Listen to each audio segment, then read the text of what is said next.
एक तरफ यजीद है, एक तरफ सैयदना हुसैन रज़ी अल्लाह अन्हु है। हज़रत हुसैन रज़ी अल्लाह अन्हु सहाबी हैं, यजीद सहाबी नहीं है। फजीलत हुई कि ना हुई? एक बार हज़रत हुसैन रज़ी अल्लाह अन्हु का नाम लेकर हुज़ूर ने फरमाया है, अल हुसैन मिन्नी व अना मिनल हुसैन, हुसैन मुझसे है, मैं हुसैन से हूँ। यजीद के मतलब ऐसी कोई रिवायत नहीं है। हुज़ूर नबी सल्लल्लाहु ने हज़रत हुसैन को अपने अहले बैत में से करार दिया है कि मेरे घर के फर्द हैं। यजीद के मतलब ऐसी कोई बात नहीं फरमाई है। आपने हज़रत हुसैन के मतलब फरमाया है कि हज़रत हुसैन रज़ियल्लाहु अन्हु ये जन्नत के फूलों में से एक फूल है। यजीद का नाम लेकर आपने बात नहीं फरमाई है। हज़रत हुसैन के मतलब आपने फरमाया है, अल हसन वल हुसैन सय्यदा शबाब अहले जन्ना, हज़रत हुसैन रज़ियल्लाहु अन्हु जल्दी नौजवानों के सरदार हैं। यजीद के मतलब ऐसी तो बात नहीं फरमाई है। जबकि सारी फजीलतें हज़रत हुसैन के साथ मिल गई हैं, जबकि मुखालिफ के पास एक भी इस तरह की फजीलत नहीं है। मैं किस तरह यजीद का साथ दूँ, मैं किस तरह हज़रत हुसैन का साथ ना। जो बंदा इस वाक़े को बयान करता है, मैंने किताबों को ढेर लगाया होता भूल गए यहाँ रखना। जो बंदा इस वाक़े को बयान करता है और वाक़े को बयान करने में डंडी मारता है और डंडी में यजीद की वकालत करता है, उसका अहले सुन्नत वल जमात से दूर का भी ताल्लुक नहीं है। बात याद रखना, उलमाए देवबंद ने डंके की चोट पर यजीद को फाजिल कहा है। मैं आगे इससे बात करता हूँ। यजीद के जो भी इसको आपको समझा दूँ फिर ये बात समझ में आ जाएगी। यजीद के कुछ जुर्म ऐसे हैं जो रहती दुनिया तक याद रखे जाएंगे। इस वजह से हम यजीद का कभी साथ देने को तैयार नहीं हैं और वो जुर्म उसके काबिल माफ़ी नहीं है। कुछ जुर्म ऐसे हैं। नंबर एक, पहला जुर्म उसका ये है, उसने आले रसूल को करबला में कत्ल करवाया है। अगर बराए रास्त हुक्म न दिया हो, लेकिन इसके बावजूद उबैदुल्लाह बिन ज़ियाद को कूफा का गवर्नर बनाने वाला ये है और उसको गिरफ्तारी का हुक्म देने वाला ये है। इसकी हुकूमत में ये मामला हुआ है, जिम्मेदार कैसे न ठहराएंगे? हज़रत उमर रज़ियल्लाहु अन्हु फरमाते हैं, मेरे दौर में मेरे सरजमीन पे अगर एक कुत्ता भी भूखा मर जाता है, हज़रत उमर से उसकी पूछ होगी। अगर कुत्ता मरता है, हज़रत उमर रज़ियल्लाहु अन्हु अपने आप को जिम्मेदार ठहराते हैं। यहाँ तो आले रसूल का कत्ल हुआ है, यजीद कैसे जिम्मेदार नहीं है? कैसे जिम्मेदार नहीं है? नंबर दो, अहले मदीना पर चढ़ाई की, जब आले रसूल का मैदान करबला में कत्ल हुआ, उनकी शहादत हुई, मदीना वालों ने कहा हम इस यजीद को नहीं मानते, हम इसको हुक्मरान नहीं मानते। इसने फौजें भेजी, 3 दिन तक के लिए मदीना तैयबा को अपनी फौज के लिए मुबाह कर दिया। हर काम तुम्हारे लिए हलाल है, जो हराम है उसको भी करो, जो हलाल है उसको भी करो। अल्लामा इब्न हजर अस्सलानी रहमतुल्लाह अलैह ने तहज़ीब में लिखा है, लिसान मिज़ान में लिखा है, रस्म रिजाल की बहुत किताबें हैं। 3 दिन तक के लिए मदीना तैयबा के अंदर फौज के लिए हर काम को मुबाह और हलाल कर दिया गया। मुसलमान औरतों की इस्मत दरी की गई, फौज ने ज़िना किया। 3 दिन तक मस्जिद नबी के अंदर अज़ान नहीं हुई। हज़रत सईद इब्न मुसय्यब फरमाते हैं, सुनन दारमी में रिवायत है, 3 दिन तक मस्जिद नबी में अज़ान नहीं हुई, बल्कि यजीद ने अपनी फौज के घोड़े मस्जिद नबी के अंदर बंधवाए हैं। फरमाया मैं वहाँ छुपा बैठा था, हुजूर नबी सल्लल्लाहु के रोज़े के पास 3 दिन तक मैं वहाँ छुपा रहा। इन अय्याम में मैंने देखा मस्जिद में अज़ान तो ना होती थी, लेकिन जब नमाज का वक़्त होता हुजूर नबी सल्लल्लाहु के रोज़े से मैं अज़ान की आवाज़ सुनाई देता था, मैं आवाज़ की आवाज़ को सुनता था। मस्जिद नबी के अंदर घोड़े बांधे गए, जमात से नमाज ना हुई, औरतों के साथ ज़िना किया। अल्लामा इब्न हजर रहमतुल्लाह अलैह ने तहज़ीब में लिखा है, निशान बेशान में लिखा है, फरमाया कि 3 दिन के अंदर कितने सहाबा किराम कत्ल हुए, उनकी औलादें कत्ल हुई, कितने ताबईन कत्ल हुए, उनकी औलादें कत्ल हुई, कितने अतकिया कत्ल हुए, उनकी औलादें कत्ल हुई। इसका हिसाब ही लगाया जा सकता। आप मुझे बताएं, मदीना तजर्बा हुजूर नबी पाक सल्लल्लाहु अलैहि वसल्लम ने, बुखारी की रिवायत है, आपने इसके मुताल्लिक़ फरमाया है कि मैं मदीना के मुताल्लिक़ फरमाया, मैं इसको हरम करार देता हूँ, इसकी जगह हरम है। जो बंदा जहाँ अल-ऐलान गुनाह करे, जुर्म करे और इसके तकद्दुस को पामाल करे, फरमाया कि उस बंदे पे अल्लाह की भी लानत है, फरिश्तों की भी लानत है, तमाम इंसानियत की लानत है। फरमाया अल्लाह तबारक व तआला इसका ना कोई फर्ज कबूल करेगा, ना कोई नफल कबूल करेगा। अब जब फौज ने चढ़ाई की है, ये सब कुछ हुआ, मदीना का तकद्दुस अमाल हुआ, हरम का तकद्दुस अमाल हुआ, तो क्या ये हराम को हलाल नहीं किया गया? कुरान करीम के अंदर अल्लाह की हलाल करदा चीज़ों को हराम और हराम करदा चीज़ों को हलाल करने वालों के बारे में कुरान ने क्या कहा? आप सल्लम की जुबान में ये बात है। एक आदमी से ज़िना करना, कुरान में फरमाया तक़रबु ज़िना, ज़िना करीब ना जाओ। एक बंदा ज़िना करे तो रजम करने का हुक्म है, कोड़े मारने का हुक्म है। यहाँ अगर सैकड़ों की तादाद के अंदर औरतों की इसमत देरी की गई है, कोई जुर्म नहीं है।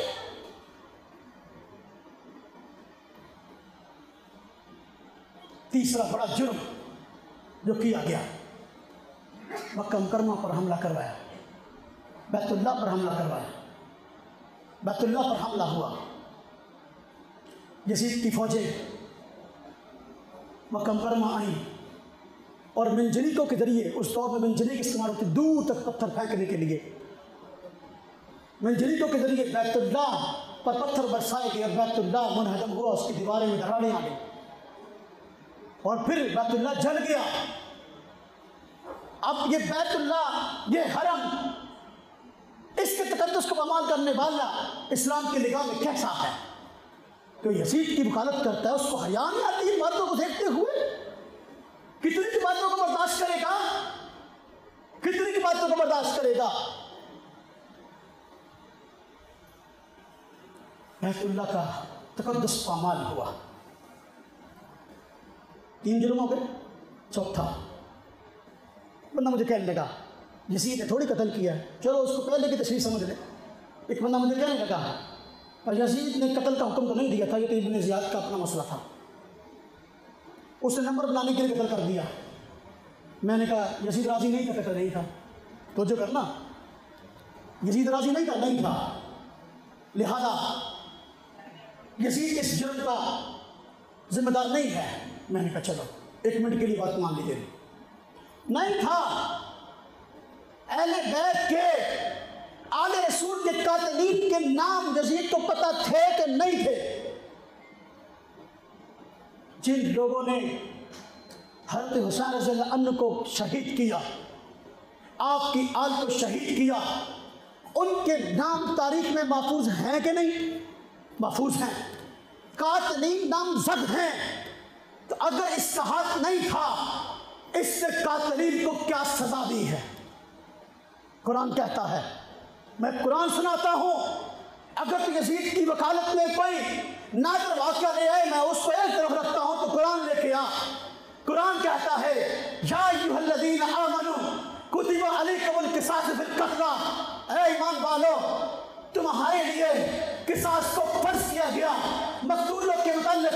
अगर कोई बंदा उम्मत मुस्लिमा में कत्ल हो जाए, मुसलमान क्या, हमारे मुल्क का ईसाई कत्ल हो जाए, जुल्मन कत्ल हो जाए, हमारे मुल्क का यहूदी कत्ल हो जाए, जुल्मन कत्ल हो जाए, ये बात तय हो कि इसको जुल्मन कत्ल किया गया, इस्लामी हुकूमत के अंदर अगर ईसाई कत्ल हो तो उसके कातिल को कत्ल किया जाएगा।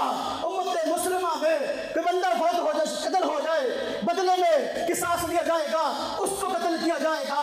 तो फिर आप मुझे बताओ, अगर कातिलीन से किसास लेने का हुक्म कुरान का है, कुरान कहता है वलकुम बिल किसासी हयातुन जाहिल अलबाब, ऐ लोगों तुम्हारे लिए किसास के अंदर जिंदगी है। अक्लमंदो इस बात को सोचो, हज़रत हुसैन रज़ियल्लाहु अन्हु के यजीद ने किसास क्यों नहीं लिया? कुरान का हुक्म है कि नहीं किसास लेने का? तो अगर इसका हाथ नहीं था, ये राजी नहीं था, ये कहता भी आ जाओ भाई लैन चला दो, जरा लैन चला के सब उड़ा देना। किसी दर्जे का दुख धुल जाना सी, धुलना फिर ही पूरा नहीं सीगा। लेकिन अगर कातलीन हुसैन, कातलीन अहले बैत को ये कत्ल कर देता तो फिर शायद जुर्म धुल जाता किसी न किसी दर्जे में, या इसके जुर्म में पर्दा पड़ जाता कि भाई देखो इसने कातलीन को कत्ल कर दिया है, तारीख गवाह है, जो यजीद का वकील वो भी जानता है, मैं भी जानता हूं कि भाई देखो यजीद ने कातलीन हुसैन से किसी किस्म का किसास नहीं लिया। कुरान के इस हुक्म के खिलाफ वर्जी हुई कि नहीं? हाँ जी, क्या ख्याल है? वकालत की कुछ जगह रहती नहीं है। हुज़ूर नबी वसल्लम के अहले बैत को तकलीफ देना, तवज्जो करना, अब मैं इस मसले को थोड़ा सा दूसरे जाती समझा रहा हूँ। अहले बैत अलैहिमुर रिज़वान में से किसी को तकलीफ देना, तवज्जो करना, ये हुज़ूर नबी पाक सल्लल्लाहु अलैहि वसल्लम को तकलीफ देना है। अब मैं इसकी कुरान पाक से मिसालें पेश करता हूँ। सूरह अहज़ाब में अल्लाह तबारक व तआला ने फरमाया या अय्युहल्लज़ीना आमनू ला तदखुलू बुयूतन नबिय्यि इल्ला अन युज़्न लकुम। इन आयात का शान नुज़ूल ये है, हज़रत सफ़िया रज़ियल्लाहु तआला अन्हा से आपने निकाह किया, वलीमे का मौका था, तो मसाइल का इल्म ना होने की वजह से बात हज़रात से उतनी हुई, वलीमा खाने के लिए बाज़ घर में दाखिल हुए बग़ैर इजाज़त के, बग़ैर। अल्लाह पाक ने कुरान करीम में इन आयत में फरमाया है कि इन्ना दालिकुम काना युदिन नबी, ये बात हुज़ूर को तकलीफ देती है। अब तो करना, फरमाया अहले बैत के नबी के घरों में या अय्युहल्लज़ीना आमनू ला तदखुलू बुयूतन नबी, ऐ ईमान वालो नबी के घरों में इजाज़त के बगैर दाखिल ना होना, ये चीज़ हुज़ूर को तकलीफ देती है। दूसरा हुक्म फरमाया कि अल्लाह तबारक व तआला ने, अल्लाह पाक फरमाते हैं फ़इज़ा तअइंतुम फंतशिरू, खाने के लिए बुलाया गया, वल मुस्तअनिसीना बिहदीस, फरमाया जब खाना खा चुको, खाना खाने के बाद बात में मशगूल ना हो बल्कि चले जाओ, ये बात भी हुजूर को तकलीफ देती है। आगे आयत में आया कि हुजूर नबी वसल्लम तो शर्म के मारे जो है ना, आपने तो नहीं कहा कि भाई साहबा किराम ने खाना खा लिया था, तो उन्होंने कहा कि घर दी गल कोई नहीं, बैठे रहिए, घर दी गल बैठे रही, चार गल्लां नहीं कर ली, तो बंदे इकट्ठे होते ना शादी ब्याह वलीमे तो मसी इकट्ठे होते तो गल्लां नहीं करते, उत्थे गल्लां करना आपको, तो अल्लाह पाक फरमाया ये बात हुजूर को तकलीफ देती है, तो जो करना। दूसरा हुक्म आ गया घर वालों को तकलीफ देने की। तीसरा फरमाया फ़स्अलूहुन्ना मिन वराइ हिजाब, फ़स्अलूहुन्ना मिन वराइ हिजाब, फरमाया कि कुरान पाक में बताया गया उम्महातुल मोमिनीन, ये उम्मत की माएँ हैं, लेकिन पर्दे के हक में ये अजनबियों की तरह हैं। तुमने इनसे कोई मसला पूछना हो तो पर्दे के बगैर ना पूछना, ये चीज़ हुजूर को तकलीफ देती है, ये चीज़ है तो जो करना। चौथी चीज़ आपने फरमाया कि जिसके ज़रिए हुजूर को तकलीफ होती है, फरमाया वला अन तनकिहू मिन बादी ही, हाँ जी, हाँ जी, अज़वाज, अपना फरमाया कि वला अन तनकिहू मिन बादी, हाँ जी, अज़वाजहू अबदा, फरमाया कि देखो कि हुजूर नबी वसल्लम के बाद हुजूर नबी पाक वसल्लम की बीवियों से निकाह न करना, उनसे निकाह न करना, फरमाया ये चीज़ भी हुजूर को तकलीफ देती है। तवज्जो करना, एक बंदा मैंने कहने लगा असी हुजूर नूं फौत होने तो बस जिंदा मनी तो तकलीफ मनी है। अब समझाने लगा मसला, यहाँ तीन बातें पहले आ गई, हुजूर को तकलीफ ना दो इन तीन चीज़ों की वजह से। चौथी चीज़ फरमाया हुजूर की बीवियों से हुजूर के फौत होने के बाद निकाह न करना, ये चीज़ भी हुजूर को तकलीफ देती है। हुजूर तो फौत हो चुके, अगर आपके बाद कोई बंदा सोचता कि हुजूर की बीवी से निकाह करना, तो हुजूर तो फौत हो, तकलीफ तो जिंदा बंदे को होती है। तो हयातुन नबी साबित हुआ कि ना हुआ? हयातुन नबी साबित हुआ, हयातुन नबी साबित हुआ। अच्छा, जब ये साबित हो गया ना, अब अगली बात है, अगर आपकी बीवियों से निकाह करने से हुजूर को तकलीफ होती है वफात के बाद, अगर कोई हुजूर की आल को कत्ल करेगा तो हुजूर को तकलीफ होगी कि नहीं? क्या ख्याल है? हाँ, मौजम तबरानी में रिवायत है, एक दिन ऐसा हुआ, हज़रत सैयदना हुसैन रज़ी अल्लाह अन्हु घर में रो रहे थे, घर में रो रहे थे। तो आप वसल्लम का घर पास से गुजर हुआ। आपने फरमाया, फातिमा इसको चुप कराओ, इसके रोने से मुझे तकलीफ़ होती है। मैं इसको, हुसैन को चुप कराओ, इसके रोने से मुझे तकलीफ़ होती है। अगर हुसैन के रोने से हुजूर को तकलीफ़ होती है, हुजूर की शहादत से, हुसैन की शहादत से, सारे अहले बैत की शहादतों से और करबला के मैदान में मज़लूमाना कत्ल से हुजूर को तकलीफ़ नहीं होती? कैसे ये ज़िद की वकालत करते हो? किस लिहाज से करते हो? हमें भी तो समझाओ ना, हमें भी समझाओ। अब देखो, कुरान में कहा गया, अल्लाह पाक फरमाते हैं, इन्नल्लज़ीना युज़ूनल्लाह व रसूलहू, वो लोग जो तकलीफ़ देते हैं, इज़ा देते हैं अल्लाह पाक की ज़ात को और रसूलुल्लाह सल्लल्लाहु अलैहि वसल्लम को, फरमाया लानहुमुल्लाहु फिद दुनिया वल आखिरह, दुनिया और आखिरत में अल्लाह की पे लानत है। वलहुम अज़ाबुम मुहीन व अअद्द लहुम अज़ाबुम मुहीना, अल्लाह पाक ने उनके लिए ज़िल्लतनाक अज़ाब तैयार कर रखा है। जो अल्लाह को तकलीफ़ दे उसके लिए भी ज़िल्लतनाक अज़ाब, जो अल्लाह के रसूल को तकलीफ़ दे उसके लिए भी ज़िल्लतनाक अज़ाब है। अब जो हुजूर को तकलीफ़ दे रहा है आले रसूल का कत्ल करके, उसके लिए जन्नत है, उसके लिए जन्नत है। कमाल है। अच्छा, जो हुजूर को तकलीफ़ देगा इससे अल्लाह को तकलीफ़ ना होगी? यूँ फरमाया गया कुरान में, मैं युतीर रसूल फ़क़द अता अल्लाह, जो रसूल की इताअत करता है ये अल्लाह की इताअत करता है। कुल इन कुंतुम तुहिब्बूनल्लाह फत्तबिऊनी, आप इनको कह दो अगर मुखालिफो तुम्हें वाकई अल्लाह से मोहब्बत है तो मेरी बात तो मान के चलो। मालूम हुआ हुजूर अल्लाह के नुमाइंदे हैं और हुजूर की इताअत ये अल्लाह की इताअत है। अगर कि बंदा हुजूर को तकलीफ देता है तो अल्लाह को तकलीफ नहीं देता। इसलिए मेरे भाइयों, हमारी मजबूरी है, हमारी मजबूरी है कि हम हज़रत हुसैन का हर सूरत साथ देंगे, यज़ीद की किसी सूरत में वकालत नहीं कर सकते।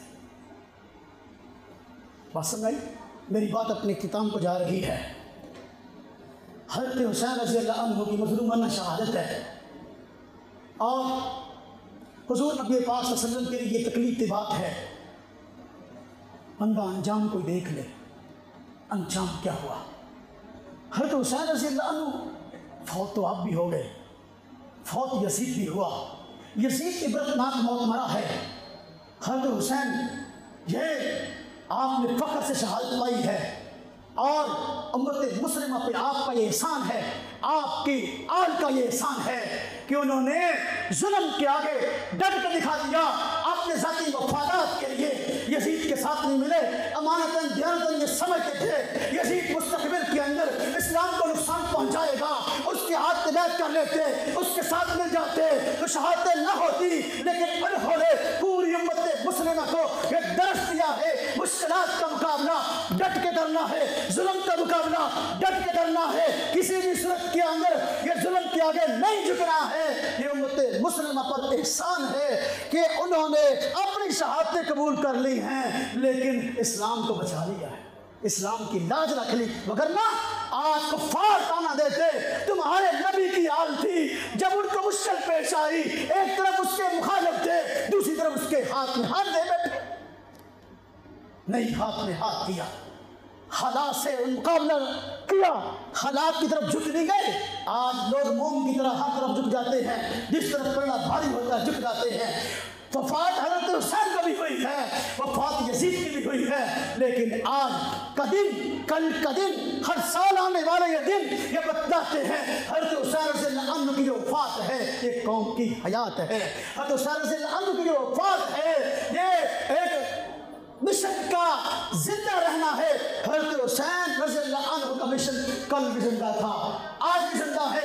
इसलिए कुरान ने कहा वला तक़ूलू लिमन युक़तलू फी सबीलिल्लाहि अमवात, देखो उन लोगों को जो अल्लाह के रास्ते में कत्ल हो जाए, शहीद हो जाए, उनको मुर्दा न कहो बल अहया, बल्कि वो जिंदा है। वलाकिन ला तशउरून, उनकी जिंदगी ज़िंदगी का कोई शऊर नहीं है। हज़रत हुसैन फौत होने के बाद भी जिंदा हैं, कुरान ने कह दिया हज़रत हुसैन भी जिंदा है, उनका मिशन भी जिंदा है। इंशाअल्लाह ताला हम आज की मजलिस से ये सबक हासिल कर लें कि इंशाअल्लाह ताला मुस्तक़बिल में इस्लाम के लिए किसी किस्म की कुर्बानी देनी पड़ी हम गुरेज नहीं करें। ऐसा है। वफात तो हज़रत हुसैन की भी हुई है, लेकिन वो है जिस पे फ़ख्र होते हुए आ रहे हैं, तज़किरे होते आ रहे हैं। यजीद भी यजीद के बारे में आता है, इबरत का निशान बना दिया गया। यजीद के बारे में आता है कि उस वक़्त जिस वक़्त इसने फौज भेजी थी और बैतुल्लाह पर पत्थर बरसाए जा रहे थे और हरम के तहत उसको कमाल किया जा रहा था, अल्लाह तबारक व तआला ने उस वक़्त इसको इबरतनाक मौत दी। ऐन उस वक़्त यजीद की फौजों ने दौड़ लगा दी, पता चला कि यजीद मर गया और फौजों ने देख लिया कि अब हमें तो यहाँ भेजने वाला सुनना ही रहा, अब हमें कोई नहीं छोड़ेगा। भाग गई वहाँ से फौज। कैसे मरा? मुख्तलिफ रिवायात हैं। एक रिवायत में आता है कि एक बंदर था, एक बंदर वो ये शिकार के लिए निकला तो बंदर एक आगे था, वो आगे आगे जो है ना वो झूम रहा था, घूम रहा था। आपको पता है ये बंदर जो होते हैं शरारती होते हैं, उछलने कूदने में माहिर होते हैं। तो आगे आगे उछल कूद रहा था, ये पीछे जा रहा था घोड़े पर, ये पीछे आ रहा था घोड़े पर।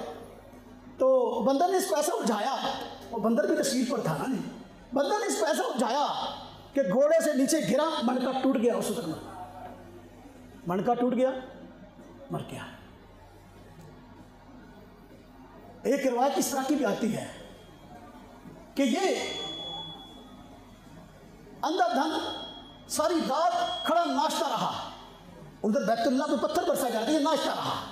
उसी दौरान जो है इसका दिमाग फट गया, बेटा बाहर आ गया, मर गया। अल्लाह पाक ने इबरत का निशान बना दिया। और वो जिसके बारे में कहा जाता है कि इसने कत्ल किया बैतुल्लाह बिन ज़ियाद ने, उसके साथ क्या हुआ? वो वही हुआ जो उसने किया अहले बैत के साथ। अहले बैत के साथ काटे गए, कूफा के अंदर लाया गया हसन हुसैन का सर और सर मुबारक की तौहीन की गई। इसका भी सर काटा गया, इसका भी सर काटा गया और सर काट के वहाँ लाया गया कूफा के दरबार में। वही कहते हैं ना गर्दिश अय्याम है, बसा औकात बंदे का कहते कोई गल होंगी है, कई अगे आ जाती है। जो जुमले इसने हज़रत हुसैन रज़ियल्लाहु अन्हु पर कसे थे, ऐन इसी के साथ भी कुछ हुआ। इसका भी सर काटा गया, गर्दन उतारी गई, कूफा के दरबार में लाया गया, इबरतनाक अंजाम।